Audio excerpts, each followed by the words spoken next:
السلام علیکم۔ عملی سیاست کا پہلا اصول ہے کہ چھوٹی چھوٹی پارٹیاں کسی بڑی پارٹی کے خلاف اپوزیشن تو متحد ہو کر سکتی ہیں، لیکن بڑی پارٹی کو اقتدار سے نکال کر حکومت نہیں کر سکتی۔ اس کو یوں سمجھ لیجئے کہ 2008 کے الیکشن میں پیپلز پارٹی کے پاس قومی اسمبلی میں 125 نشستیں تھیں۔ گویا دیگر تمام جماعتیں اگر چاہتیں تو مل کر حکومت بنا لیتیں اور پیپلز پارٹی اپوزیشن میں بیٹھتی۔ ذرا تصور کیجئے کہ یہ ہوتا تو پاکستان میں کیا ہوتا۔ اسی طرح 2013 کے الیکشن کے بعد قومی اسمبلی میں مسلم لیگ نون کے پاس 190 کے قریب نشستیں تھیں۔ جس طریقے سے تحریک انصاف کے اندر حال ہی میں منحرف اراکین بنائے گئے ہیں، اسی طرح تھوڑی سی محنت کر کے مسلم لیگ نون کے 20 اراکین اسمبلی ادھر سے ادھر چلے جاتے، تحریک انصاف پیپلز پارٹی کے ساتھ مل کر حکومت بنا لیتی اور مسلم لیگ نون اپوزیشن میں بیٹھ جاتی تو کیا ہوتا؟ سیدھی سی بات ہے کہ ملک میں وہی افراتفری ہوتی جس کا آج ہمیں سامنا ہے۔ سیاست اور جمہوریت کا یہ اصول عمران خان کو حکومت سے نکالنے کے لیے توڑ دیا گیا۔ جب اصول ٹوٹ گیا تو پھر بعد کے حالات کی ذمہ داری بھی انہی پر آن پڑی جنہوں نے یہ اصول توڑا تھا۔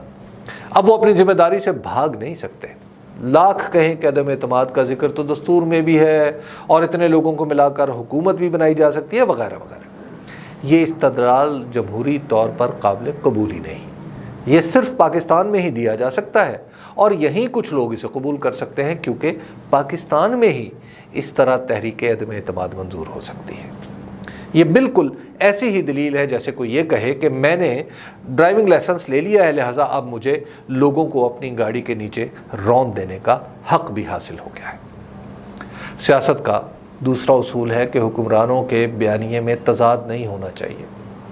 ہماری سیاست میں چھوٹے موٹے تضادات ہر سیاستدان کے بیانیے میں پائے جاتے ہیں، لیکن موجودہ حکمران اتحاد تو بنیادی طور پر ہے ہی تضادات کا مجموعہ۔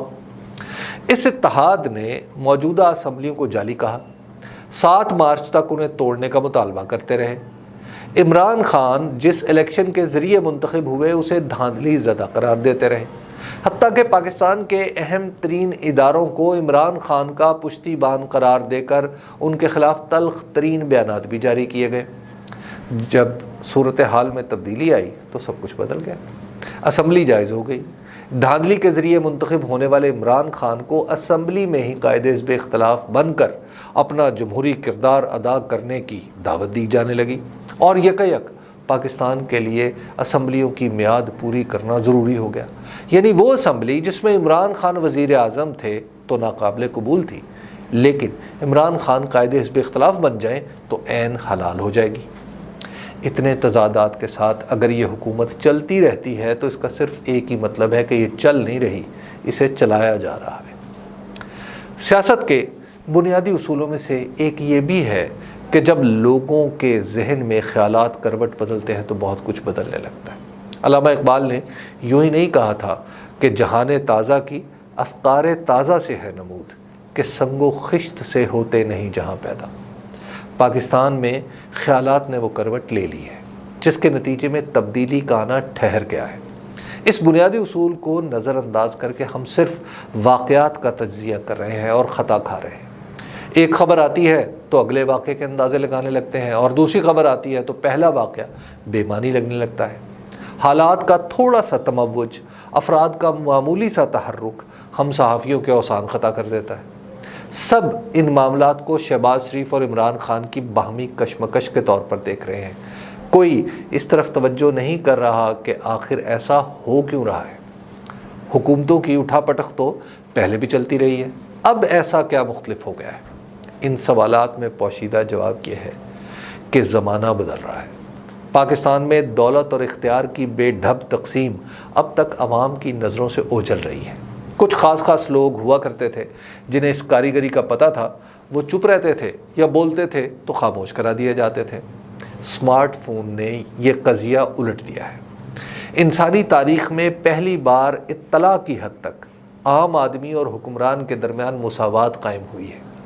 جس طرح پانی اپنی سطح برقرار رکھتا ہے، بالکل اسی طرح موبائل فون کے ذریعے اطلاعات کی سطح میرے جیسے ادنا صحافی سے لے کر وزیر اعظم تک ایک سی ہو گئی ہے۔ جس بنیاد پر ملک کی معیشت کا فیصلہ کیا جاتا ہے اس کا ڈیٹا اب میری رسائی میں بھی ہے۔ میں سوال اٹھا سکتا ہوں کہ ایک خاص فیصلے کی وجہ بننے والے اعداد و شمار کا تقاضا تو جدا تھا، فلاں فیصلہ کسی کو فائدہ پہنچانے کے لیے کیا گیا ہے۔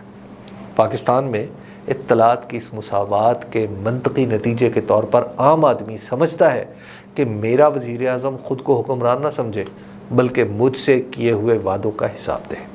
یہ جو لوگ عمران خان کے ساتھ چلتے نظر آتے ہیں وہ یہی حساب مانگتے ہیں، مگر ریاست پرانے تصورات کی اسیر ہو کر یہ حساب دینے سے گریز کر رہی ہے۔ ریاست کے اکابرین کو اب تک نہیں پتہ چل سکا کہ افکار تازہ نے ایک نئے جہان کی بنیاد رکھ دی ہے۔ وہ اب تک پرانے خیالات میں مگن سمجھتے ہیں کہ انہیں سب پتہ ہے، حالانکہ انہیں کچھ پتہ نہیں ہے۔ ان کے نزدیک الیکشن ایک سیاسی چال ہے، جبکہ الیکشن ریاست کو نئے خیالات میں ڈھالنے کا نام ہے۔ یہ الیکشن کو ایک کا جانا اور دوسرے کا آنا سمجھ رہے ہیں۔ ان کے وہم و گمان میں بھی نہیں کہ ملک اور معاشرے کے لیے انتخابات کتنی کلیدی حیثیت رکھتے ہیں۔ انہیں لگتا ہے کہ انتخابات کے وقت کا تعین دستور کرتا ہے، جبکہ دستور کی منشا ہے کہ جب بھی الجھ جاؤ فیصلے عوام کی طرف لوٹا دو۔ جب سیاست اصولوں کے تابع ہونے کی بجائے صرف مفادات کی پیروی میں چلے تو حقائق نظر سے اوجھل ہو جاتے ہیں۔ خطرہ ضرورت سے زیادہ لگنے لگتا ہے یا کم۔ مثلا چند دن پہلے ایک مجلس میں مجھے شفقت محمود اور اعجاز چودھری نے بتایا کہ تحریک انصاف اسلام آباد میں دھرنا نہیں دے گی، لیکن حکومت نے از خود ہی دھرنے کو فرض کر لیا اور 25 مئی کو بے تکے انداز میں پکڑ دھکڑ شروع کر دی اور سارا ملک بند کر دیا۔ جب دھرنا نہیں ہوا تو اسے اپنی کامیابی قرار دینے لگے۔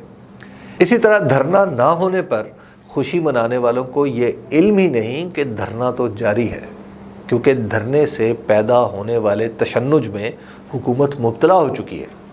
حکومت کو یہ سامنے کی حقیقت نظر نہیں آ رہی کہ 2013 سے 18 تک عمران خان کے پاس قومی اسمبلی میں سیٹیں تو صرف 33 تھیں، لیکن ان کی وجہ سے 5 سال تک مسلم لیگ نون کی حکومت مشکلات سے باہر نہیں نکل سکی۔ اس وقت تو ان کی حیثیت تازہ حلال قرار دی گئی پارلیمنٹ میں بھی سب سے بڑی ہے۔